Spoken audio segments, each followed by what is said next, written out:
Kagabi sa concert, may fan na humiling ng kiss sa lips. At nangyari nga.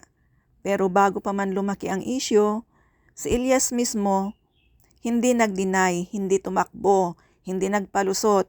Diretso siyang humingi ng sorry kay Abby. Pagdating ko dyan sa bahay bukas, sana papasukin mo ako. Hindi ko naman talaga kagustuhan na humalik eh.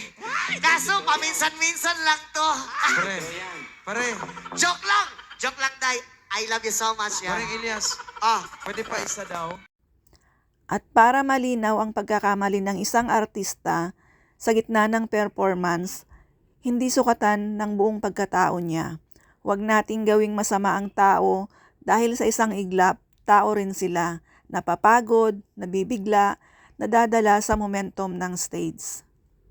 Kung yung mismong taong dapat masaktan, si Abby, kaya umintindi, sino tayo para makakupad ng judgment?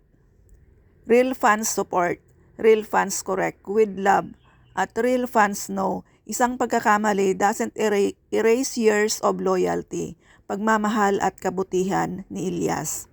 Kung supporter ka, ipakita mo ngayon, comment support kung naniniwala ka sa second chances.